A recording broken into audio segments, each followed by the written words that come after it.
जय हिंद। आपका स्वागत है आपके अपने YouTube चैनल बिनौटी टीचिंग सेंटर में। तो हम लोग आज उपलब्ध हैं या उपस्थित हैं अपने फिजिक्स के पहले क्लास में। Welcome to all guys in your physics classes. हम लोग अभी पढ़ रहे हैं अपना चैप्टर 2 यानी रिफ्रैक्शन ऑफ लाइट, प्रकाश का अपवर्तन। हमने प्रकाश के अपवर्तन के बारे में पढ़ा, उनसे जुड़ी नियमों को पढ़ा। अब हम चलते हैं अपने अगले टॉपिक पर। तब तक जो भी इस चैनल को पहली बार देख रहे हैं इस चैनल को सब्सक्राइब करेंगे, और जो सब्सक्राइब कर चुके हैं ज़्यादा से ज़्यादा अपने सर्कल में वीडियो को शेयर करेंगे। एक दो दिन में आप लोगों का प्लेलिस्ट बना दिया जाएगा जिसमें अलग अलग विषयों के वीडियो आप लोगों को लगातार देखने को मिल जाएंगे। तो हम लोगों का आज का टॉपिक है अपना अपवर्तनांक, that means refractive index. Refractive index या अपवर्तनांक होता क्या है? तो जब कोई प्रकाश की किरण किसी माध्यम में अपनी दिशा को बदलती है, या तो अभिलंब की ओर झुकती है या अभिलंब से दूर हटती है, उसी को उस प्रकाश की किरण का या उस माध्यम का अपवर्तनांक कहा जाता है। यानी जब कोई प्रकाश की किरण वायु से कांच में या वायु से पानी में जाती है तो जाने के बाद ये उसका अपवर्तन होता है। दैट मीन्स या तो वो नॉर्मल की तरफ झुक जाती है या अवे फ्रॉम नॉर्मल, या वो अभिलंब से दूर हट जाती है। तो उस माध्यम का वो अपवर्तनांक होता है, यानी पानी का अपवर्तनांक या किसी और भी जो भी मीडियम्स है माध्यम है उनका अलग अलग अपवर्तनांक होता है। तो चलिए मैंने लिखा है, इसके बारे में एक बार पढ़ के समझते हैं हम इसको। अपवर्तनांक रिफ्रैक्टिव इंडेक्स किसी माध्यम की प्रकाश की किरण की दिशा बदलने की क्षमता को उसका अपवर्तनांक कहते हैं। कोई भी माध्यम है, मैंने आपको बताया था कि अपवर्तनांक वो चीज़ है जब एक माध्यम, प्रकाश की किरण जब एक माध्यम से दूसरे माध्यम में प्रवेश करते ही अभिलंब की ओर या तो झुक जाती है या दूर हट जाती है, उसी को हम लोग रिफ्रैक्शन ऑफ लाइट कहते हैं। मानते हैं ये कांच का एक टुकड़ा है, पहला हमारा माध्यम हो गया क्या? वायु। जब कोई प्रकाश की किरण आती है और जैसे ही इसमें प्रवेश करती है तो ये यहाँ से झुक जाती है। तो कांच का अपवर्तनांक यानी जब कोई प्रकाश की किरण की दिशा बदलने की जो क्षमता होती है वो उस माध्यम का अपवर्तनांक होता है। कोई किरण जब वायु से जैसे ही कांच में प्रवेश की तो अभिलंब की ओर झुक गई, ये उसका अपवर्तनांक हुआ, रिफ्रैक्टिव इंडेक्स हुआ। किसी माध्यम का अपवर्तनांक शून्य में प्रकाश की चाल तथा उस माध्यम में प्रकाश की चाल के अनुपात को कहते हैं।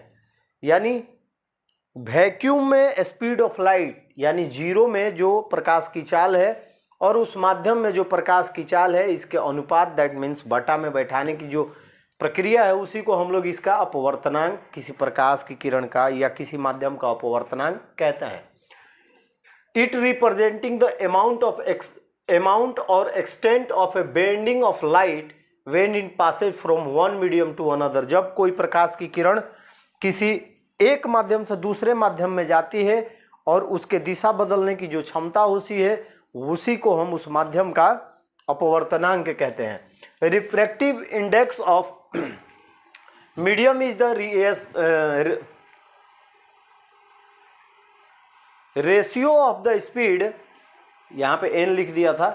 Refractive index of medium is the ratio of the speed of light in zero to the speed of light in the medium. इसका सूत्र क्या होता है? फार्मूला बहुत ज़रूरी होता है फिजिक्स में, इसको याद रखिएगा। केमिस्ट्री और फिजिक्स में फार्मूला बहुत ही इंपॉर्टेंट होते हैं। Refractive index is equal to speed of light in zero speed by speed of light in medium, यानी R I equal to C by C M. तो इसको सेंटीमीटर मत पढ़ना, देखो सी के सामने नहीं लिखा हूँ, सी के नीचे लिखा हूँ एम। तो हमेशा ये स्टूडेंट गलती करते हैं, सी के सामने लिख दीजिएगा तो सेंटीमीटर हो जाएगा, लेकिन सी के नीचे लिखना है छोटा एम, स्मॉल एम। तो इसका मतलब क्या हो गया? ये हो गया किसी माध्यम में प्रकाश की चाल। तो सी जो है वो शून्य में प्रकाश की चाल है और सी एम जो है वो किसी माध्यम में प्रकाश की चाल है। तो ये रहा अपवर्तनांक। कोई आपसे यदि पूछेगा कि अपवर्तनांक क्या होता है तो डायरेक्ट हम क्या बोलेंगे, सीधी सीधी भाषा में, कि किसी प्रकाश की किरण का किसी माध्यम में दिशा परिवर्तन करने की जो क्षमता होती है उसी को हम लोग उसका अपवर्तनांक कहते हैं। उम्मीद है ये टॉपिक आप लोगों को समझ में आ गया होगा तो इसको नोट करिए और इसके बाद हम कुछ आगे पढ़ते हैं।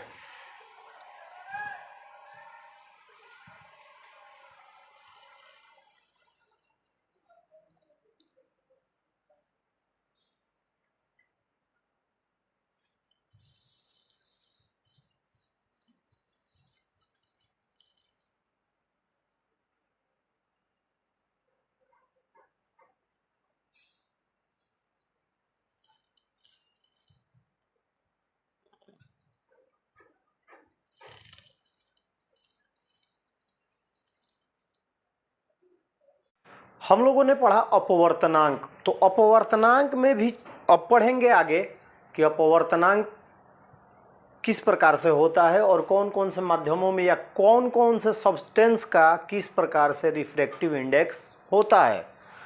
ये जरूरी नहीं है कि सबका अपवर्तनांक एक जैसा ही होगा, अलग अलग माध्यमों के अलग अलग अपवर्तनांक होते हैं। तो हमारा अगला टॉपिक है अपेक्षिक अपवर्तनांक, रिलेटिव रिफ्रैक्टिव इंडेक्स। जब दो माध्यमों के बीच, ठीक है, निरपेक्ष अपवर्तनांकों के अनुपात को, यानी दो माध्यमों के बीच जो निरपेक्ष अपवर्तनांक होते हैं उनके अनुपातों को ही हम लोग अपेक्षिक अपवर्तनांक, that means relative refractive index कहते हैं। तो चलिए एक बार हम लोग देखते हैं और देख के समझने की कोशिश करते हैं। अपेक्षिक अपवर्तनांक, that means relative refractive index, दो माध्यमों के निरपेक्ष अपवर्तनांकों के अनुपात को अपेक्षिक अपवर्तनांक कहा जाता है। Refractive index of the medium with the respect of the other medium is called relative refractive index. इसका सूत्र होता है n/1, क्या होता है n2, इसको याद रखिएगा हमेशा, n/1 = n2/n1, यानी पहला माध्यम बटा में दूसरा माध्यम, यानी दूसरे माध्यम का अपवर्तनांक बटा में पहले माध्यम का अपवर्तनांक, या इसको जब लिखेंगे तो अपेक्षिक अपवर्तनांक बराबर क्या लिखेंगे, सेकेंड माध्यम का अपवर्तनांक,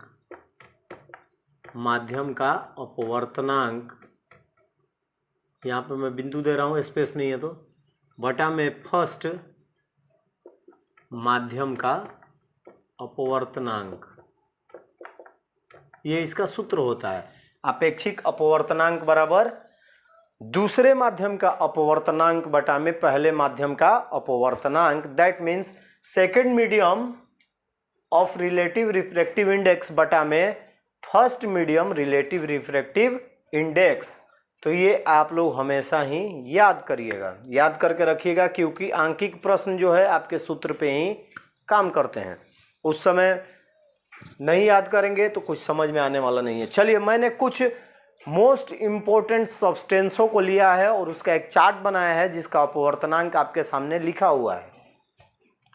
इसको एक बार आप लोग देखिए और देखने के बाद देखिए सब्सटेंस, देखिए सब्सटेंस रिफ्रैक्टिव इंडेक्स, वायु पहला क्या है, वायु दैट मीन्स एयर 1.003, दूसरा होता है पानी दैट मीन्स वाटर 1.33, तीसरा होता है केरोसिन 1.44, चौथा होता है एल्कोहल 1.36, पांचवा होता है कार्बन डाइसल्फाइड CH2 1.63, छठा होता है बेंजीन 1.50, सेवेंथ होता है पिघला क्वार्ट्ज, इसको लिख लीजिए सोलूटेज, क्वार्ट्ज छूट गया इंग्लिश इसका 1.46, आठवां होता है बर्फ यानी आइस 1.31, नाइन्थ होता है क्राउन कांच 1.482 1.61, टेंथ होता है फ्लिंट कांच 1.53 to 1.96, 11th होता है कनाडा बाल्सम 1.53, और 12 होता है माणिक्य जिसको रूबी जेन स्टोन भी कहा जाता है, ये होता है 1.71।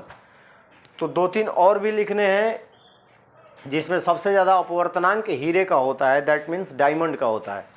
तो इसको आप लोग नोट कर लीजिए और नोट कीजिए, इसके आगे हम लोग पढ़ते हैं।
हम लोगों ने अभी पढ़ा है रिलेटिव रिफ्रैक्टिव इंडेक्स, उसके बारे में तथा कुछ सब्सटेंसेस जो मोस्ट इंपॉर्टेंट थे आप लोगों को मैंने लिखवाया, उनका रिफ्रैक्टिव इंडेक्स क्या होता है वो भी सामने लिखवा दिया और सभी लोग याद कर लेंगे। अब हम अगला टॉपिक पढ़ेंगे कि हमारे आखिर प्रकाश के अपवर्तन के मुख्य तथ्य क्या होते हैं। That means main facts of the refraction of light, यानी प्रकाश का अपवर्तन जब किसी एक माध्यम से दूसरे माध्यम में प्रकाश की किरण जाती है तो वो किस प्रकार रिएक्ट करती है उसी के बारे में। दैट मीन्स जब प्रकाश का अपवर्तन होता है, जो ये घटना होती है, तो उसके बाद कौन कौन सी चीज़ें हमारे सामने आती है, उनके मेन फैक्ट क्या हैं, तथ्य क्या हैं, उसी के बारे में हम लोग पढ़ेंगे। तो पहला हमारा है कि जब कोई प्रकाश की किरण है सघन माध्यम से विरल माध्यम से सघन माध्यम में जाती है तो अभिलंब की ओर मुड़ जाती है। पहला फैक्ट क्या है कि जब वो किसी विरल माध्यम से सघन माध्यम में जाती है तो अभिलंब, दैट मीन्स नॉर्मल की तरफ क्या होती है, वो झुक जाती है। दूसरा हमारा है कि जब कोई सघन माध्यम से विरल माध्यम में प्रकाश की किरण जाती है तो अभिलंब से दूर हो जाती है, यानी अवे फ्रॉम द नॉर्मल। वो दूर हटती है किससे, अभिलंब से। पेरिपेंडिकुलर जो लाइन हम खींचते हैं उससे दूर हट जाती है। लेकिन जब वही विरल माध्यम से सघन माध्यम में जाती है तो वो लाइन जो है परिपेंडिकुलर, उसमें क्या होती है, चिपक कर उसकी ओर झुक जाती है। तो ये हमारे दो हैं। और तीसरा है कि जब दो माध्यमों के बीच लंबवत प्रकाश की किरण जब पड़ती है, यानी परिपेंडिकुलर हम डालते हैं प्रकाश की किरण को, तो वो सीधे सीधे बिना अपवर्तित या बिना अपवर्तन के सीधे सीधे बाहर निकल जाती है। तो चलिए मैंने लिखा है, इसको एक बार समझने की कोशिश करते हैं। प्रकाश के अपवर्तन के मुख्य तथ्य, that means main facts of reflection of light. पहला है फर्स्ट पॉइंट हमारा, जब प्रकाश की किरण किसी प्रकाशतः विरल माध्यम से प्रकाशतः सघन माध्यम में जाती है तो अभिलंब की ओर मुड़ जाती है। When a ray of light passes from an optical rarers medium to an optical denser medium it bends toward the normal.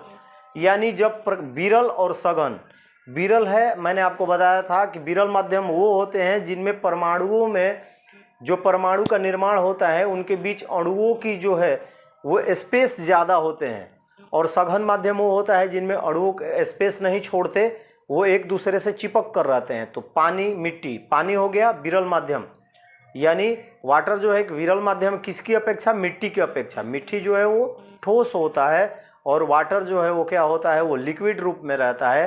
तो इन दोनों में गुरुत्वाकर्षण संयोजक बल जो होते हैं वो कमज़ोर होते हैं। तो जब पानी से, मान के चलते हैं, जब पानी से मिट्टी में जाता है तो ये क्या होता है, अभिलंब की ओर झुक जाएगा, या पानी से कांच में जाएगा तो अभिलंब की ओर झुक जाएगा। लेकिन वही जब एयर से यानी वायु से पानी में जाएगा तो अभिलंब की ओर झुक जाएगा, क्योंकि वायु जो है वो विरल माध्यम है और वाटर जो है उसकी अपेक्षा सघन माध्यम है। तो आप लोगों को डिपेंड करता है कि आपका मीडियम क्या है, माध्यम क्या है, उसके अनुसार आप लोग ये तय करेंगे कि कौन सा विरल माध्यम है और कौन सा सघन माध्यम है।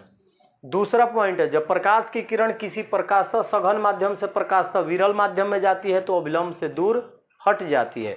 When a ray of light passes from an the optically denser medium to the optically rarer medium it's move away from the normal. जब वही हमारा मीडियम चेंज होता है, यानी उल्टा होता है, पहले क्या था, विरल से सघन था, अब क्या है, सघन से विरल है। तो उस समय पहले जब विरल से सघन में अभिलंब की ओर झुकती है, लेकिन जब सघन यानी जब कांच से वायु में जाएगी तो वो अभिलंब से दूर हटती है, ना कि अभिलंब की ओर झुकती है। तीसरा हमारा पॉइंट है, जब प्रकाश की किरण दो माध्यमों को अलग करने वाली सतह पर लंबवत पड़ती है तो बिना मुड़े अर्थात बिना अपवर्तन के सीधा निकल जाती है। When a ray of light falls perpendicular on the surface separation the two medium, it emerges straight without bending, without refraction। यानी जब कोई प्रकाश की किरण सीधी सीधी माध्यमों को अलग करने वाली माध्यमों पर लंबवत पड़ती है, परिपेंडिकुलर पड़ती है, तो वो सीधे सीधे निकल जाती है, उसका अपवर्तन नहीं होता है। तो ये था आपके आज का टॉपिक अपवर्तनांक, अपेक्षिक अपवर्तनांक, that means relative refractive index, और ये रहा आपके main facts of refraction of light. तो चलिए हम लोग कल मिलेंगे अपने फिजिक्स क्लास में, तब तक सभी को जय हिंद, अपना ख्याल रखिए, बड़ों का सम्मान कीजिए और जल्दी से इसको नोट कर लीजिए।